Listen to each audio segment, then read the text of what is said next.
Welcome back दोस्तों। स्वागत है आपका एक बार फिर आपके अपने यूट्यूब चैनल पीसीबी हैक्स में। जैसे कि आप ये देख रहे हैं, हमारे एलजी इन्वर्टर की टॉप लोड वॉशिंग मशीन की पीसीबी है जो हमारे पास बनने के लिए आया हुआ है। ये जो पीसीबी हमारा डेड कंडीशन में है और साथ ही टेक्नीशियन का कहना है कि यहाँ से हमें स्मेल आता है और स्मोक निकलता है, धुआं निकलता है इस पीसीबी में से। आज हम इसी पीसीबी को रिपेयर करेंगे और देखेंगे ये रिपेयर होता है कि नहीं होता है। साथ ही आपको यहाँ पे आप देखेंगे सारे कनेक्टर्स लगे हुए हैं। ये जो हमारा कनेक्टर है ये हमारा लाइन और न्यूट्रल का कनेक्टर है और ये हमारा यूवीडब्ल्यू मोटर का कनेक्टर है।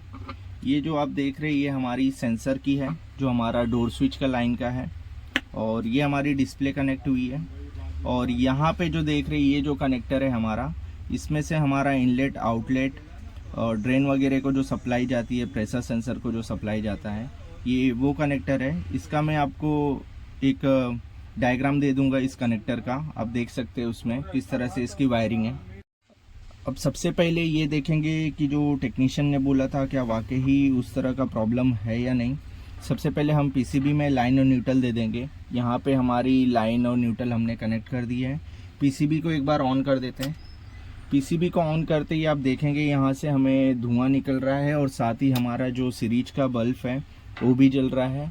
और ये जो हमारा ट्रांसफार्मर है, एसएमपीएस ट्रांसफार्मर, ये इंटरनली शॉर्ट हो गया है जिस वजह से ये हमारा सीरीज का बल्ब भी साथ में जल रहा है, शॉर्टिंग बता रहा है और ये हमारी ट्रांसफार्मर शॉर्ट हो गई है। अब सबसे पहले हम पीसीबी को बैक साइड से कट कर लेंगे और ओपन कर लेंगे, उसको निकाल लेंगे सारे ग्लू वगैरह। उसके बाद हम पीसीबी को चेक करना शुरू करते हैं। पीसीबी को हम उल्टा कर देते हैं। जैसे कि आप देखेंगे यहाँ पे हमने पीसीबी को ऑलरेडी कट कर रखा है और सारे ग्लू क्लीन कर रखे हैं। और अब हम इसमें टेस्टिंग करेंगे हमारी कि क्या प्रॉब्लम दिखा रहा है। मल्टीमीटर को हम डायोड रेंज पे रख लेंगे और चेक करेंगे। सबसे पहले अब हम इस पीसीबी में शॉर्टिंग चेक करेंगे। ये हमने डायोड रेंज पे रख लिया है मल्टीमीटर को और ये हमारा इनपुट सप्लाई है जो हमारा आता है। यहाँ पे हमें किसी तरह की कोई भी शॉर्टिंग नहीं दिख रही है। और उसके बाद जो हमारा डीसी आउटपुट होगा वहाँ पे अब हम चेक करेंगे। यहाँ पर देखेंगे, यहाँ पर आप देखेंगे कि हमें शॉर्टिंग दिखा रहा है मल्टीमीटर पे 0.037 दिखा रहा है। और ये हमारी हाई वोल्टेज कैपेसिटर है, उस पर भी हमें शॉर्टिंग बता रही है। और एक बार हम आउटपुट भी देख लेते हैं, आउटपुट में किसी तरह की शॉर्टिंग नहीं होनी चाहिए। ये हमारी जो कैपेसिटर है ये हमारा प्रॉपर हमें डायोड रीडिंग दिखा रहा है, किसी तरह की कोई भी शॉर्टिंग नहीं है। और ये हमारा जो ट्रांसफार्मर है इसको एक बार देख लेते हैं, यहाँ से सभी पिन को एक बार देख लेते हैं। जैसे कि आप देख रहे हैं हमारी जो इनपुट और आउटपुट है, प्राइमरी और सेकेंडरी वाइंडिंग, वो दोनों साइड से ये पूरी तरह से शॉर्ट बता रहा है, हमें इसमें शॉर्टिंग दिखा रही है। ये हमारा जो ट्रांसफार्मर है इंटरनली शॉर्ट हो गया है जिस वजह से हमारा इसमें से धुआं निकल रहा है और पीसीबी भी हमारी डेड है और हमारी जो सीरीज लैंप है वो भी जल रहा है। अब हम इस पीसीबी को सीधा कर लेंगे और सीधा करने के बाद सबसे पहले हम इसका जो एमसीयू को सप्लाई जाता है हमारा, उसके आउटपुट को चेक कर लेंगे। अगर वो हमारा शॉर्ट होगा तो ये पीसीबी रिपेयर करके कुछ मतलब नहीं है, डायोड रेंज पे ही रखेंगे। यहाँ पर आप देखेंगे हमें एक रेगुलेटर आईसी दी गई है। इस रेगुलेटर आईसी के आउटपुट पिन को हम चेक करेंगे और यहाँ पे ग्राउंड पे हम हमारा रेड प्रॉब रख लेंगे और हमारे इस इनपुट पिन पे हमें देखेंगे किसी तरह की कोई भी शॉर्टिंग नहीं दिखा रही है। और ठीक उसके बाजू में हमारी आउटपुट पिन है, उस पर भी हमें किसी तरह की कोई भी शॉर्टिंग नहीं दिखा रही है। इसमें किसी भी तरह का आउटपुट हमारा शॉर्टिंग नहीं है। अब हम सबसे पहले इस एसएमपीएस ट्रांसफार्मर को बाहर निकालेंगे। बाहर निकालने के बाद इसमें हम हमारा जो मॉड्यूल आता है मॉड्यूल को लगाएंगे, जो इंडक्शन मॉड्यूल आता है। ज़्यादातर वो मैं पावर सप्लाई रिपेयर करने में यूज़ करता हूँ। अगर हमें ये एसएमपीएस ट्रांसफार्मर तो मिलेगा नहीं, उसकी जगह पे हम वो पावर मॉड्यूल को यूज़ करके लगाएंगे। और कैसे लगाएंगे वो भी मैं आपको बताऊंगा, कहाँ पे कितने वोल्टेज देने हैं वो भी आपको बताऊंगा डिटेल में। तो वीडियो में बने रहें। सबसे पहले मैं इस जो हमारा एसएमपीएस ट्रांसफार्मर है इसे बाहर निकाल लेता हूँ। निकालने के बाद आपको दिखाता हूँ, साथ ही बताऊंगा इसके अंदर जो हमारा एसटीआर मॉड्यूल लगा है उसके बारे में भी आपको एक डिटेल में बता दूंगा। वीडियो में बने रहें। यहाँ पर आप देखेंगे हमने इस ट्रांसफार्मर को, हमारे एसएमपीएस ट्रांसफार्मर को हमने बाहर निकाल लिया है और यहाँ से हमने बाहर निकाल लिया है। अब हम यहाँ पे हम अपना मॉड्यूल फिट करेंगे और यहाँ पे देखेंगे आप 2 डायोड लगे हुए हैं। सबसे पहले इसे ग्लू निकाल देते हैं यहाँ का। यहाँ पर आप देखेंगे तो हमें आउटपुट में 2 डायोड दिए गए हैं, एक ये डायोड है और एक हमारा ये डायोड है। यहाँ से हमें 2 वोल्टेज आउटपुट हो रही है, 2 तरह की वोल्टेज आउटपुट हो रही है। एक हमारी इस आईपीएम को चलाने के लिए और एक हमारा ये जो यहाँ पे आप देख रहे हैं रेगुलेटर आईसी लगा हुआ है हमारा 7805 7805 जो आईसी लगा है, हमारा रेगुलेटर आईसी लगा है, उसके अंदर एक पॉइंट आएगा। अब सबसे पहले हमें ये देखना है जो हमारा जो रेगुलेटर आईसी के इनपुट में कौन सा हमारा डायोड का रीडिंग दिखा रहा है, वो हमारी 12 वोल्ट सप्लाई इनपुट होगी और आउटपुट हमारी 5 हो जाएगी। तो सबसे पहले हम इसकी कौन सा डायोड हमारे इस रेगुलेटर आईसी पे आ रहा है वो सबसे पहले चेक कर लेंगे। उसे चेक करने के लिए हम ले लेंगे मल्टीमीटर को। मल्टीमीटर को लेके हम डायोड रेंज पे रख देंगे। ये हमारा मल्टीमीटर है और ये हमारा जो डायोड है ये हमारा एनोड है, यहाँ पे हमारा कैथोड है। एक बार आपको रीडिंग भी दिखा देता हूँ। यहाँ पे आप देखेंगे हमें डायोड रीडिंग यहाँ पे हमें शो कर रहा है और ये भी हमारा यहाँ पे हमें इसका भी डायोड रीडिंग शो कर रहा है। अब हम इस पीसीबी में सबसे पहले देखेंगे ये जो हमारा पॉइंट है इस डायोड का, इसे हम चेक करेंगे कहाँ पे जा रहा है। और यहाँ पे हमारा जो रेगुलेटर आईसी लगा हुआ है, इस रेगुलेटर आईसी के इनपुट पे चेक करेंगे। यहाँ पे आप देखेंगे ये हमें जो कंटिन्यूटी शो कर रहा है ये हमारे इनपुट पे जा रहा है और ये जो हमारा डायोड लगा है यहाँ से होते हुए हमारे इस आईपीएम के ऊपर चला जाएगा। तो सबसे पहले हम इसमें जो हमें 2 तरह की वोल्टेज आउटपुट चाहिए रहेगी। एक जो चाहिए रहेगी हमें 12 वोल्ट चाहिए रहेगा और एक हमें जो आईपीएम को चलाने के लिए 15 वोल्ट चाहिए रहेगा। तो उसमें हम इस मॉड्यूल का इस्तेमाल करेंगे जो हमारा इंडक्शन मॉड्यूल होता है, जैसे कि मैं हर पीसीबी में यूज़ करता हूँ। ये हमारा जो देख रहे हैं आप, ये हमारा जो है हमारा 300 डीसी वोल्टेज है और यहाँ पे ये हमारी ग्राउंड है, यहाँ पे ग्राउंड है। ये हमारा 12 वोल्ट का सप्लाई है, यहाँ नीचे भी देखेंगे लिखा मिलेगा आपको 12 वोल्ट है। और यहाँ पे हमने 7815 का यूज़ किया है, 7815 का यूज़ किया है जो हमारी 15 वोल्ट आउटपुट करेगी। ये हमारी 15 वोल्ट की आउटपुट होगी। अब हम इसे पीसीबी में फिट कर देंगे, लगाएंगे। लगा के हम इस पीसीबी को ऑन करेंगे, देखेंगे हमारा ये पीसीबी चालू होता है कि नहीं।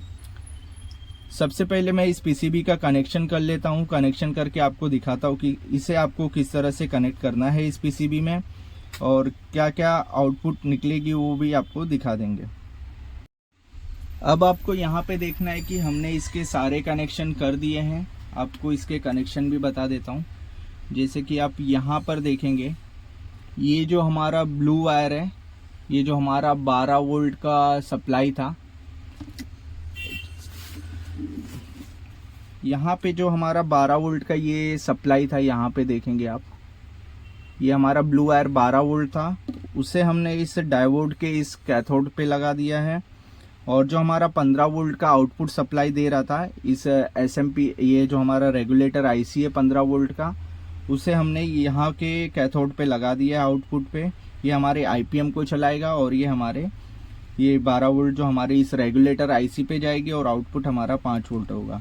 और इसका जो ग्राउंड है हमने यहाँ पे ग्राउंड दे दिया है, जैसे कि आप यहाँ पे देखेंगे यहाँ पे इसका ग्राउंड दे दिया है। और ये जो हमारा मेन कैपेसिटर था, कैपेसिटर के दोनों पॉजिटिव नेगेटिव पे हमने ये डीसी सप्लाई 300 वोल्ट दे दी है। यहाँ पे आप देख लीजिए एक बार, यहाँ पे आपको दिखेगा ये हमारा पर्पल जो हमारा कलर का वायर है ये हमारा ग्राउंड है ब्लू कलर का जो वायर हमारा 12 वोल्ट था, ये हमारा 15 वोल्ट था। इस तरह से आपको लगा देना है।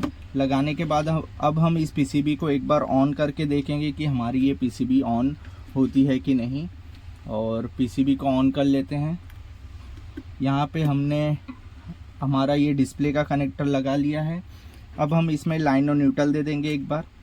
पीसीबी में हम यहाँ पे लाइन और न्यूट्रल दे देंगे।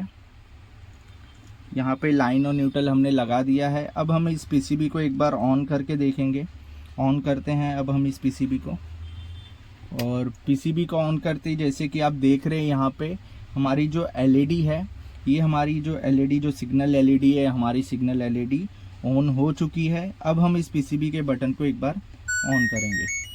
जैसे कि आप देख रहे बीप आवाज़ आपको सुनाई दे रहा होगा कि हमारी ये पीसीबी में डिस्प्ले वगैरह आ चुका है। अब ये हमारी पीसीबी बन के रेडी हो चुकी है। जैसे कि आप देख रहे हैं पीसीबी हमारी अब बन के रेडी हो चुकी है। ये पीसीबी में हमारी ये सप्लाई तो आ गई। और इस पीसीबी अगर आपको डेड कंडीशन में आता है आपके पास रिपेयर होने के लिए, तो आपको कुछ चीज़ों का ध्यान रखना ज़रूरी है। सबसे पहले आपको इस आईपीएम के जो जैक पे हमारी जो डायोड रीडिंग है, उन सभी डायोड रीडिंग को चेक करना है। किसी तरह की कोई भी शॉर्टिंग नहीं होनी चाहिए। आपको इस रेगुलेटर आईसी के आउटपुट जो पिन है, वो हमारी आउटपुट पिन शॉर्ट नहीं होनी चाहिए। अगर ये शॉर्ट रहेगा तो ये हमारा लगा के कोई फ़ायदा नहीं है, हमारा वो एमसीयू शॉर्ट हो जाएगा। एमसीयू शॉर्ट रहेगा अगर आउट पिन शॉर्ट है तो पीसीबी बनेगी नहीं। आपको इसी तरह से स्टेप बाय स्टेप पूरी प्रोसीजर को फॉलो करना है। आपको देखना है कि कौन सा कहाँ पे कितना वोल्टेज बन रहा है, आउटपुट वोल्टेज कितने निकल रहे हैं, कितने टाइप के आउटपुट वोल्टेज निकल रहे हैं, इन सभी बातों का आपको ध्यान में रखना है। उसी के बाद आप एसएमपीएस जो हमारा ये आप देख रहे हैं मॉड्यूल, इसे आप लगा सकते हैं। अब हम इसमें इस एसटीआर के बारे में आपको बताने वाला था। यहाँ पे एक हमारा एसटीआर मॉड्यूल लगा हुआ है, आईसी की तरह काम करता है। इसके बारे में आपको बता देता हूँ। यहाँ पर आप ध्यान देंगे तो जो हमारा एसटीआर नंबर है यहाँ पे लगा हुआ है, एसटीआर है 6052S, और जो हमारा W6052S एसटीआर है। ये एसटीआर का क्या काम होता है, इसका क्या रोल होता है इसमें, ये भी मैं आपको बता देता हूँ। ये जो हमारा एसटीआर मॉड्यूल होता है एक high voltage PWM controller plus MOSFET का कॉम्बिनेशन है, जो फ्लाईबैक टोपोलॉजी पे आधारित होता है। और एसएमपीएस को डिज़ाइन करने के लिए इसका इस्तेमाल किया जाता है। ये आपको वॉशिंग मशीन के पीसीबी में और आपको एलजी के फ्रिज के पीसीबी में भी देखने को मिलेगा। और इस एसटीआर मॉड्यूल को जैसे ही आपको वीसीसी इसमें सप्लाई मिलती है, वीसीसी सप्लाई मिलते ही ये इंटरनली एक्टिवेट हो जाता है। और इसके अंदर काफ़ी प्रोटेक्शन सिस्टम भी दिए गए रहते हैं, जैसे कि ओवर करंट प्रोटेक्शन दिया है, overload protection, over voltage protection, फिर इसमें थर्मल शटडाउन, सभी तरह के इसमें प्रोटेक्शन दिए गए रहते हैं। और ये 7 पिन की हमारी एसटीआर होती है। ये एसटीआर आईसी भी काफ़ी शॉर्ट होता है इसमें। अगर आपको शॉर्टिंग दिखा रहा है तो इस एसटीआर को भी बाहर निकाल के आप चेक कर सकते हैं, और इसको बदलेंगे तो आपका प्रॉब्लम सॉल्व हो जाएगा। अब मैं आपको इस पीसीबी में कुछ वोल्टेज चेक करा देता हूँ। जैसे कि आपका ये रेगुलेटर आईसी है, रेगुलेटर आईसी पे हम इनपुट पे देखेंगे तो हमें यहाँ पे आपको 12 वोल्टेज आपको देखने को मिल रहा होगा। जैसे कि आप मल्टीमीटर पे देखेंगे यहाँ पे हमें 12 वोल्टेज देखने को मिल रहा है। और इसकी जो आउटपुट पिन है यहाँ पे भी हमें 5 वोल्टेज देखने को मिल रही है। उसके बाद आप यहाँ पर देखेंगे तो हमारी ये डिस्प्ले की पिन है। डिस्प्ले की पिन में हमारी ये चौथे नंबर की जो हमारी यहाँ से हम काउंट करेंगे, यहाँ पे हमारा वाइट वायर है, यहाँ से हम 1 2 3 4 चौथी जो पिन होगी हमारी वो ग्राउंड पकड़ लेंगे। और फिर उसके बाद हम वोल्टेज चेक करते हैं। हमारी वाइट वायर पे आप देखेंगे तो यहाँ पे हमें 4.5 वोल्टेज देखने को मिल रहा है। उसके बाद सेकंड पिन पे आप देखेंगे 3.8 वोल्टेज हम लोग को देखने को मिल रहा है। और उसके बाद थर्ड पिन पे देखेंगे तो हमें 5 वोल्टेज देखने को मिल रहा है। और उसके ठीक बाद में चौथा हमारा ग्राउंड हो गया। और उसके बाद की जो पिन है उस पर हम एक बार चेक कर लेते हैं। यहाँ पे आप देखेंगे तो हमें कुछ 0.253 दिख रहा है और यहाँ पे भी हमें 15 वोल्ट के आसपास शो कर रहा है।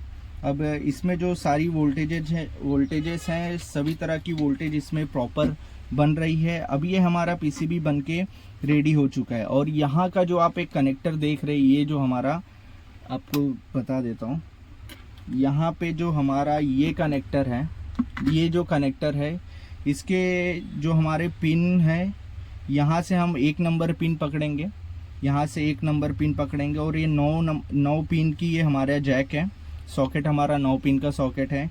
इसकी जो एक पिन की हमारी जो आउट निकलता है वायर, उसके बारे में भी इसका एक मैं आपको डायग्राम वीडियो के लास्ट में डाल दूंगा, आप जाके देख सकते हैं कि उसका कनेक्शन किस तरह से है, कौन से पिन में से कौन सा वायर निकल रहा है।